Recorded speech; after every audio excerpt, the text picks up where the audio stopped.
I want to welcome you to my channel, and we are about to get started with Romeo and Juliet. If you know me, you know that Romeo and Juliet is one of my absolute favorite stories, and I love reading it with you guys. If you're in my class, you probably know that already. If you're not in my class, well, thank you for joining me, and I hope that you find these videos helpful. On a quick note, I wanted to let you guys know that I pre-recorded these. So these were recorded last spring during the coronavirus pandemic when we were at home. So I make a lot of references to Edsby. Don't get confused. I know we're using Canvas, but so just disregard any references to Edsby. If you're in my class, the assignment is actually, will be actually loaded to Canvas, and you'll know exactly what to do. I know if any of the other English teachers are using it as well, or using these videos as well. I don't want you to get confused with the task that I'm telling you to complete in the video. This video is mostly intended so that you're able to follow along with the story and that you're able to review the study guide questions with me. So use it for those purposes, and please follow the instructions given by your teacher on Canvas, because we're all assigning sort of different things. By now, you are probably completing a PowerPoint presentation on background to Romeo and Juliet. And so you're probably working on that if you haven't submitted it already. And like I said, we're about to start reading Romeo and Juliet. This is the prologue, Act 1, Scene 1, and Act 1, Scene 2. So just a little bit of background to Romeo and Juliet. Romeo and Juliet, you may already know a lot about the story. It's a story of two young kids who fall in love, and they are from rival families. And so you may have some experience with rivalries. We have rivalries in sports. We have rivalries in different families. So these are two families that do not like each other, but the kids fall in love with each other. So another thing that I want you to keep in mind as we read the story, you may already know it's called the tragedy of Romeo and Juliet, right? You may already know that it's a tragedy and it doesn't end well for the two young kids. I want you to keep in mind that the audience watching the play in the 1500s, in the late 1500s, would have known what the ending was already. They were not surprised by this story. Actually, the story is based on a poem that's about 3,000 lines long, and the moral of the poem, or the tone of the poem, and you should know that word tone, right? It's the author's attitude towards a subject, is about disobedience and about fate, and how it leads to the death of these two young lovers. And so the audience already knew going into this story how it was going to end, so they weren't really surprised. Oh, so your teacher may have already given you the PDF of the text. I know that I have made it available to all of my students on Canvas as well. So if you want to follow along with the PDF, that's great. So we're going to start with the prologue, and the prologue is actually a sonnet. We had a lesson on sonnets in my class, and I know most teachers have covered sonnets as well. And this is our first sonnet. Let's listen. And I have to say, we are reading this with the permission of Simon & Schuster, and we're listening to the audio with the permission of Simon & Schuster. Okay, so very quickly, for the prologue, which we are about to read, the chorus is one actor who serves as a narrator. So normally in this type of Shakespearean play, there is an actor who's also the narrator, and he's the one reading the prologue. He enters from the back of the stage to introduce and explain the theme of the play. His job is to hook the audience's interest by telling them just enough to quiet them down and make them eager for more. In this prologue or preview, the narrator explains that the play will be about a feud between two families, the Capulets and the Montagues. In addition, the narrator says that the feud will end in tragedy.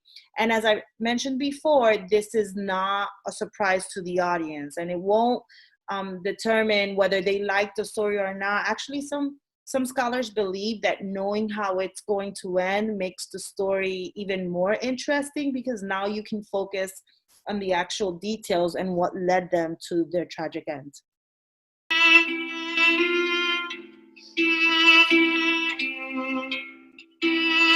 From Simon & Schuster Audio. Folger Theater at Folger Shakespeare Library presents Romeo and Juliet by William Shakespeare.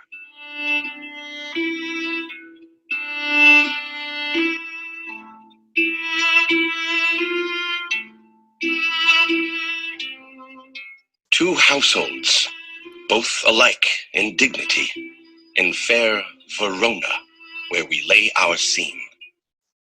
From ancient grudge break to new mutiny, where civil blood makes civil hands unclean.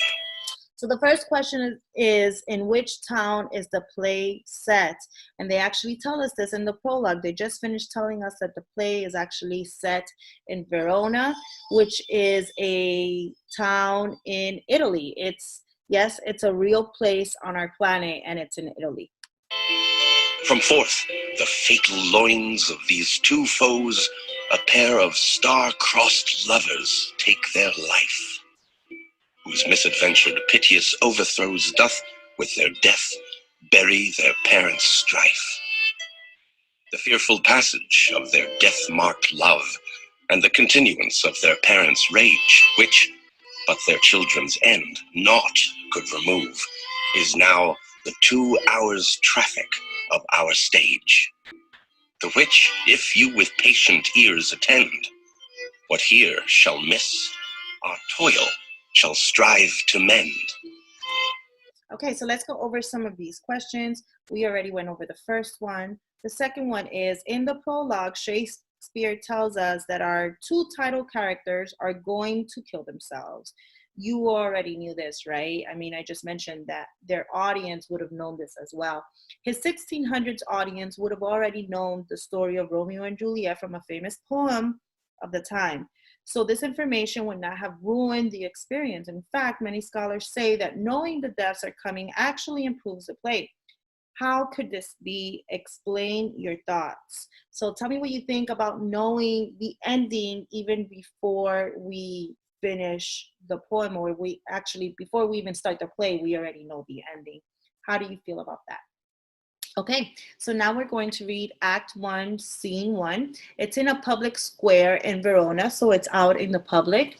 As the scene opens, two young Capulet servants swagger across the stage, joking and bragging. When they happen to meet servants from a rival house of Montague, a quarrel begins that grows into an ugly street fight. Finally, the ruler of Verona, Prince Aeschylus, appears. He is angry about the violence in his city and warns that the next offenders will receive the death penalty. And that seems sort of harsh. However, if you did the research project, you know that Crime and Punishment was not they were not very lenient back in those days. The crowd fades away and the stage is set for the entrance of Romeo, heir of the Montague family. Romeo, infatuated and miserable, can talk of nothing but his love for Rosaline and her cruelty in refusing to love him back.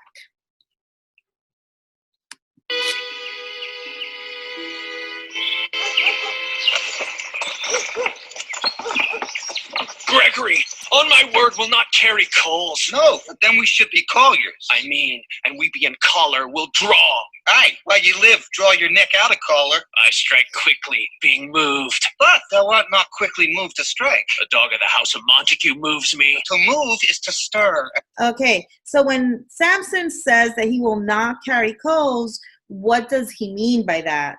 What literary technique is being used in the silly exchange between Samson and Gregory? So we did this lesson already in regards to puns and oxymorons. He means that he will not endure insult from any of the Montagues. So he's not going to put up with the Montagues. This is a pun because Gregory then jokes that if he did carry coals, like he says, carry coals, or endure insults, then they would be colliers, right? Or people who sell coal for a living. That's what a collier is a person who sells coal for a living. So he's using the word as a pun. It has a double meaning. This is a good time to let you guys know that this play is actually filled with puns. Some of them you're going to really understand, and some of them you're not going to get. They use words with double meanings, basically, and this is one of the first instances of it. And to be valiant is to stand. Therefore, if thou art moved, thou runnest away. A dog of that house shall move me to stand. I will take the wall of any man or maid of Montagues. That shows thee a weak slave, for the weakest goes to the wall. 'Tis true, and therefore women, being the weaker vessels, are ever thrust to the wall. Therefore I will push Montague's men from the wall and thrust his maids to the The wall. quarrel is between our masters and us, the men. 'Tis all one. I will show myself a tyrant. When I have fought with the men, I will be civil with the maids. I will cut off their heads. The heads of the maids? Aye, the heads of the maids, or their maiden heads. Take it in what sense thou wilt. They must take it in sense that feel it.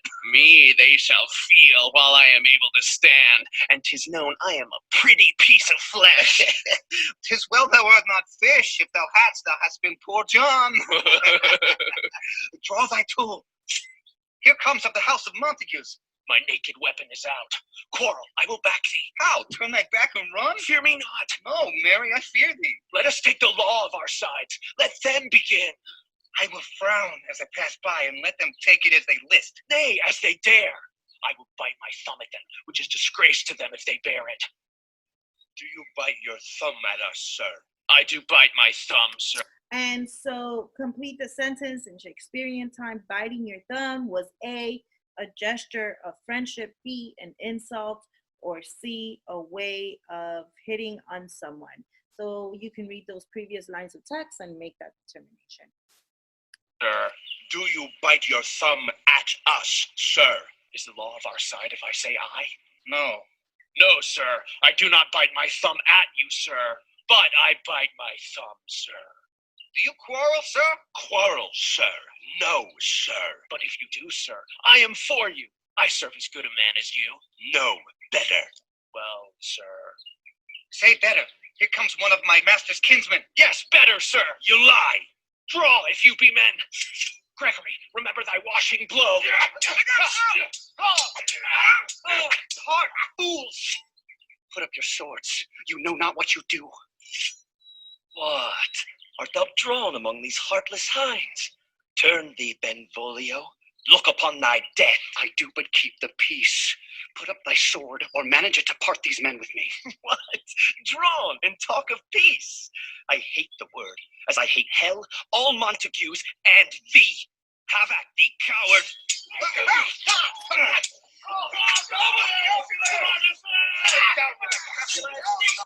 Next question is Benvolio a Montague or a Capulet? Is Benvolio a Montague or a Capulet? Now's a good time to talk about the different families. And you may already know this, but Juliet is a Capulet, and then Romeo is a Montague. And Benvolio is he's a Montague. And Tybalt is part of the Capulet family. What noise is this? Give me my long sword, ho! A crutch! We call you for a sword! My sword, I say. Old Montague is come and flourishes his blade in spite of me. Thou villain Capulet, hold me not, let me go. Thou shalt not stir one bush to seek a foe!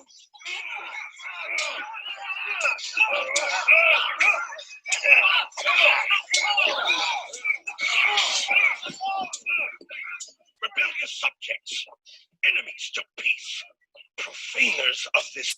So he asked Capulet, which is Juliet's father, asked his wife for a sword because he wants to get into this sword fight. This is a giant brawl in the middle of the street. And Lady Capulet says, you mean a crutch, right?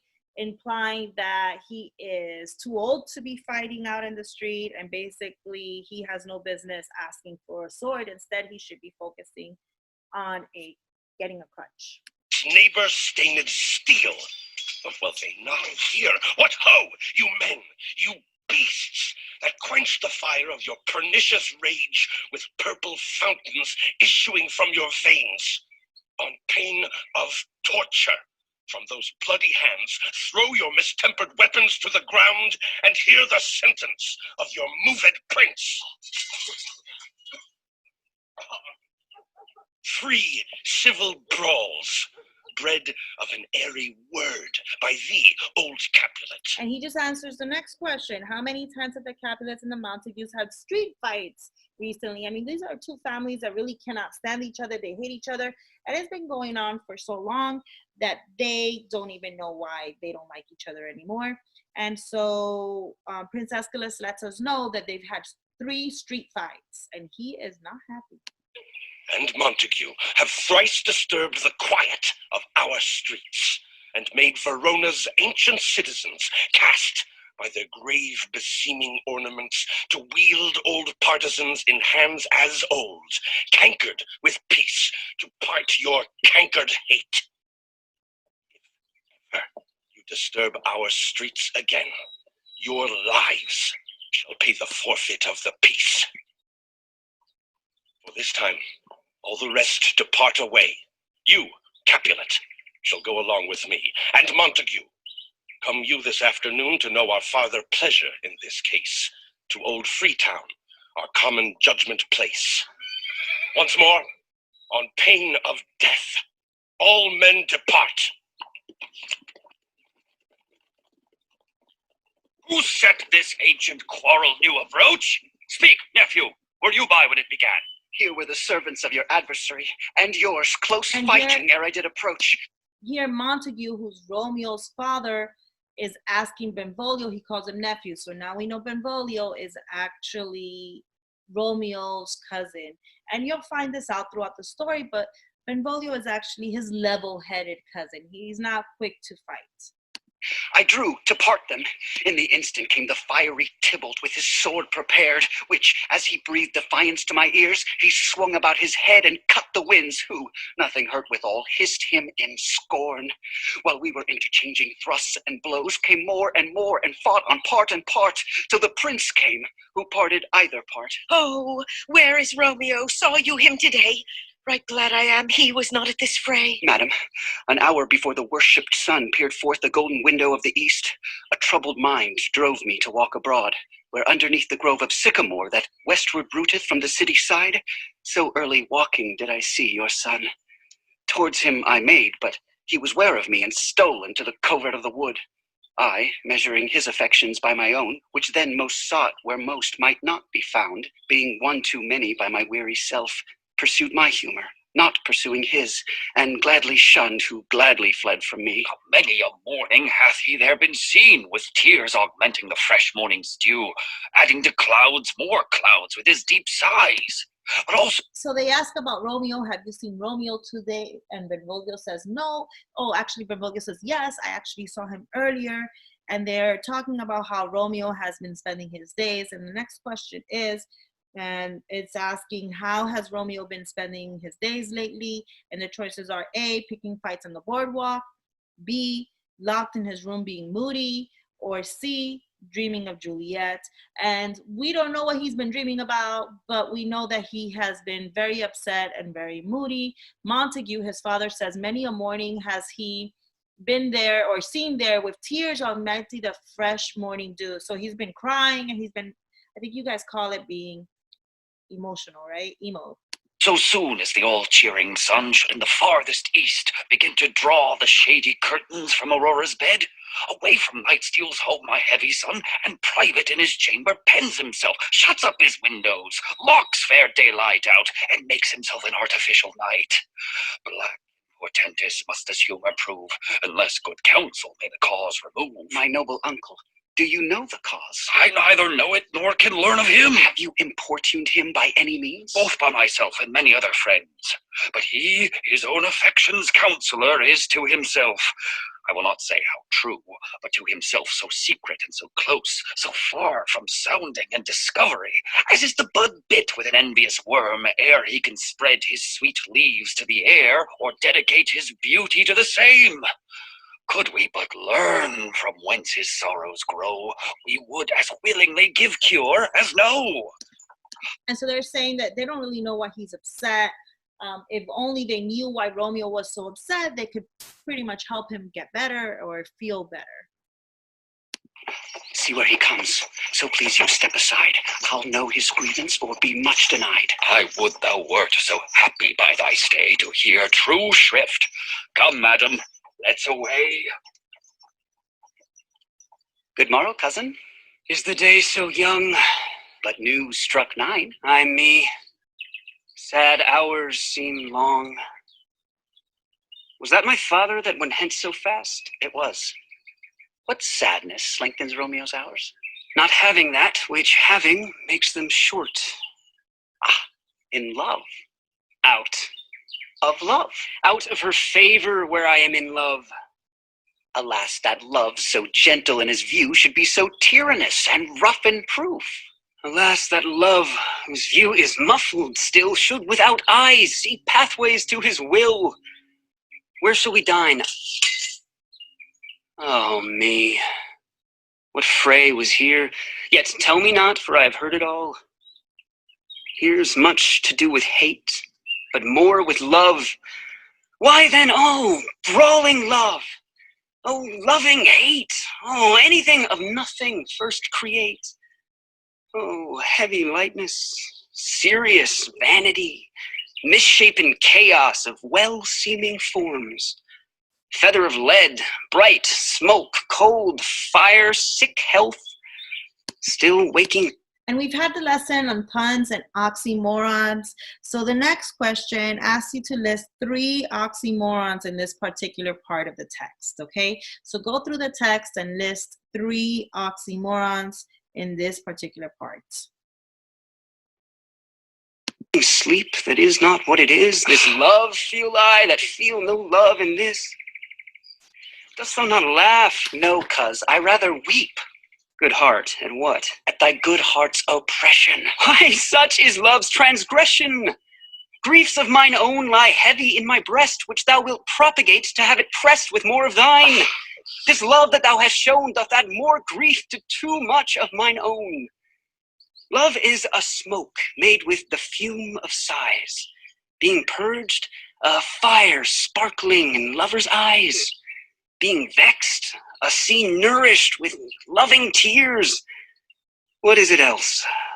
A madness most discreet, a choking gall, and a preserving sweet. Okay, so I'm going to stop the text right here for a second. And I want to talk about, you identified the oxymorons, right? What are the 3 oxymorons in this particular piece of text? This feud in itself is oxymoronic, right? Because it's 2 families who, Romeo loves his family, Juliet loves her family. They love themselves, like they love each other very much, these families. And they're both alike in dignity, so they're both upper class, yet they waste all of their efforts fighting with each other. They're so much alike, and yet they, instead of being friends, they've decided to be enemies. And at this point, we don't even know why they're enemies. They don't even know why they're enemies. They just hate each other because it's just the way it's always been. Farewell, my cuz. Soft, I will go along, and if you leave me so, you do me wrong. Tut, I have lost myself. I am not here. This is not Romeo. He's some other where. Tell me, in sadness, who is that you love? What? Shall I groan and tell thee? Groan? Why, no. But sadly, tell me who. A sick man in sadness makes his will, a word ill urged to one that is so ill. In sadness, cousin, I do love a woman. I aimed so near when I supposed you loved. A right good markman. And she's fair, I love. A right fair mark, fair cuz, is soonest hit. Well, in that hit you miss. She'll not be hit with Cupid's arrow, she hath Dian's wit. And in strong proof of chastity, well armed from love's weak childish bow, she lives uncharmed. She will not stay the siege of loving terms, nor bide the encounter of assailing eyes, nor overlap to saint seducing gold. Oh, she is rich in beauty. only poor that when she dies, with beauty dies her store. Then she hath sworn that she will still live chaste? She hath, and in that sparing makes huge waste. For beauty, starved with her severity, cuts beauty off from all posterity. She is too fair, too wise, wisely too fair, to merit bliss by making me despair. She hath forsworn to love, and in that vow do I live dead that live to tell it now. Be ruled by me, forget to think of her. Oh, teach me how I should forget to think. By giving liberty unto thine eyes, examine other beauties. 'Tis the way to call hers exquisite, in question more. These happy masks that kiss fair ladies' brows, being black, puts us in mind they hide the fair. He that is struck and blind cannot forget the precious treasure of his eyesight lost. Show me a mistress that is passing fair. What doth her beauty serve but as a note where I may read who passed that passing fair? Farewell, thou canst not teach me to forget. I'll pay that doctrine, or else die in debt. Okay, so here we find out that Romeo is heartsick over a girl. We know that the girl is not Juliet because we just read in the little intro that it wasn't Juliet, that is actually a girl named Rosaline. He's tried 3 ineffective romantic strategies to woo this girl. Romeo says that he's tried to sweet talk her. He's tried lingering eye contact. He's given her gifts of gold, but this girl is just not interested in him. And the reason why this girl is not interested in him is because she's made a vow of chastity, because she is going to become a nun, right? And if you don't know, a nun is a person in the Catholic faith who does not get married. And so she is just not interested in Romeo. She is going to be married to the church. And what does Benvolio tell Romeo to do in order to forget this girl? Basically, he says, look at other girls, look at other beauties. You know, if you find another girl, you're going to get over her. And Romeo is just like, that's not going to happen. That's never going to happen. And Benvolio says, well, I'll pay that doctrine or else die in debt. Like, oh, I'll take that challenge. I'll find somebody for you. So now we're going on to scene 2. Scene 2 is a street near the Capulet house. This scene opens with Count Paris, a young nobleman, asking Capulet for permission to marry his daughter Juliet. So now we're out of the street, right? And we're in Capulet's house, and Paris is asking Capulet if he can marry Juliet. Capulet says that Juliet is too young, but gives Paris permission to court her and try to win her heart. He also invites Paris to a party he is giving that night. Romeo finds out about the party and discovers that Rosaline, the girl who rejected him, will be present. Benvolio urges Romeo to go to the party to see how Rosaline compares with other women. Basically, Benvolio says, well, when you go to this party and you see all the other women there, all the other good-looking women there, you're going to forget about Rosaline. Rosaline is going to be old news. And so here we go.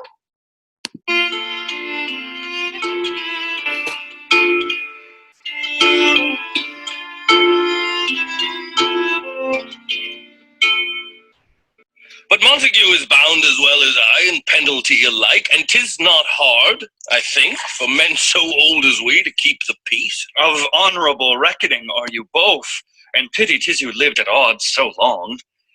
But now, my lord, what say you to my suit?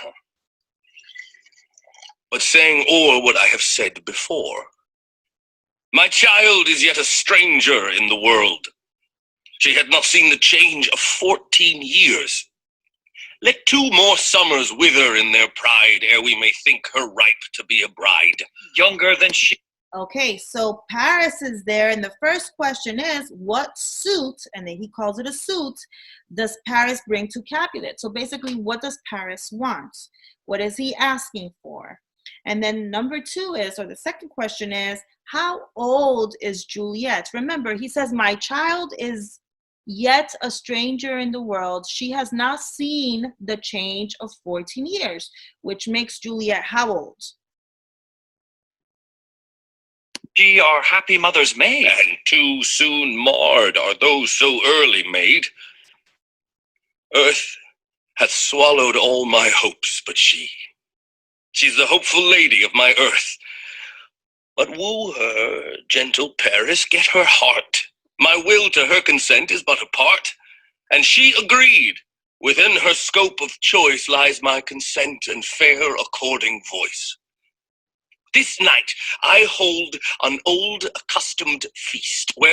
I'm going to pause it right there for just a second, because Lord Capulet basically tells Paris, make her fall in love with you, woo her, right? Like, make her fall in love with you, and if she consents, that then I'll be okay with this marriage. And for this time, this is pretty progressive. As you just heard, younger than she have been married and have children, and she's 13 years old, right?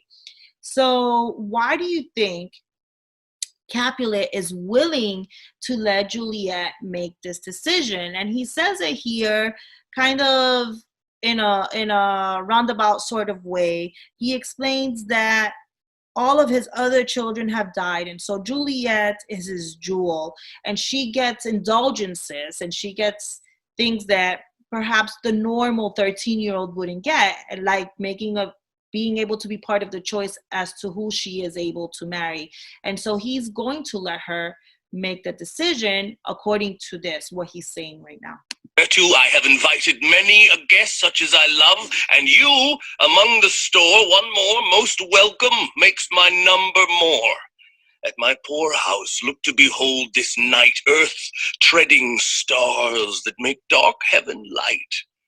Such comfort as do lusty young men feel when well-apparelled April on the heel of limping winter treads, even such delight among fresh fennel buds shall you this night inherit at my house. Hear all see, and like her most whose merit most shall be, which on more view of many, mine being one, may stand in number, though in reckoning none. Come, go with me. Go, Sirrah, trudge about through fair Verona, find those persons out whose names are written there, and to them say my house and welcome on their pleasure stay. Find them out whose names are written here. It is written that the shoemaker should meddle with his yard, and the tailor with his last, the fisher with his pencil, and the painter with his nets. Oh, but I am sent to find those persons whose names are here writ. I can never find what names the writing person hath here writ. Oh, I must to the learned. In good time. All right, so Capulet gives a paper to his servant with the list of all the names of all the people he wants to invite to this party, right? And the servant gets quite upset, because why do you think the servant gets upset when he sees this paper with all this writing on it? Why would a servant be upset about it? And what is his plan to remedy the situation? Tut, man, one fire burns out another's burning. One pain is lessened by another's anguish. Turn giddy and be helped by backward turning. One desperate grief cures with another's languish. Take thou some new infection to thy eye, and the rank poison of the old will die. Your plantain leaf is excellent for that. For what, I pray thee? For your broken shin. Ah, why, Romeo, art thou mad? Not mad, but bound more than a madman is. Shut up in prison, kept without my food, whipped and tormented, and... Goodeen, good fellow. Goodeen. I pray, sir. Can you read? I, mine own fortune and my misery. Perhaps you have learned it without book. But I pray, can you read anything you see? Aye, if I know the letters and the language. You say honestly. Rest you merry. Stay, fellow, I can read. And so he bumps into Romeo, and he asks Romeo if he can read. Obviously, he wants this paper read to him so that he could finish doing what his boss just asked him to do. Capulet just asked him to invite all these people to the party. And Romeo is kind of like joking around. He's messing around with him a little bit. And then finally he says, okay, relax. I could read. I'll read it for you. Signor Martino and his wife and daughters, County Anselm and his beauteous sisters, the lady widow of Vitruvio, Signor Placentio and his lovely nieces, Mercutio and his brother Valentine, mine uncle Capulet, his wife and daughters, my fair niece Rosaline and Livia, Signor Valentio and his cousin Tybalt, Lucio and the lively Helena. A fair assembly. Whither should they come? Up. Whither? To supper? To our house. Whose house? My master's. Indeed, I should have asked you that before. Now I'll tell you without asking. My master is the great rich Capulet, and if you be not of the house of Montagues, I pray, come and crush a cup of wine. Rest you merry. At this same ancient feast of Capulet sups the fair Rosaline, whom thou so loves, with all the admired beauties of Verona. Go thither, and with unattainted eye compare her face with some that I shall show, and I will make thee think thy swan a crow. When the devout religion of mine eye maintained such falsehood, then turn tears to fire, and these who, often drowned, could never die, transparent heretics, be burnt for liars. One fairer than my love. The all-seeing sun ne'er saw her match since first the world begun. Tut, you saw her fair, none else being by, herself poised with herself in either eye. But in that crystal scales, let there be weighed your lady's love against some other maid that I will show you shining at this feast, and she shall scant show well that now seems best. I'll go along, no such sight to be shown, but to rejoice in splendor of mine own. All right, so for the last two questions, why does Benvolio want to crash the party? Why does Romeo agree? And we kind of touched up on this before, so you could just go over these last few lines and tell me why Benvolio actually wants to go to the party and why does Romeo actually agree. The very last question is, what does Romeo want to happen to his eyes if they find someone else or other than Rosaline desirable at the party? And this really all Romeo's dialogue tells us so much about who he is as a character. He is a little bit extra. So in lines 87 and 89, he says, when the devout religion of my eye maintains such falsehood, then turn tears to fire. So basically he's saying that he wants his eyes to burn out should he find somebody who is better looking or more interesting than Rosaline. So he is completely in love with Rosaline right now. No mention of Juliet as far as Romeo is concerned yet in the play. They have not met just yet, but we'll be meeting soon. I hope that you found this lesson helpful. Again, please follow up with your teacher and on Canvas to get additional instructions. Videos going forward from this point will have a lot of references to Edsby, so please ignore those references. And if you see me in the hallway and you saw this video, let me know that you liked it. All right, take care.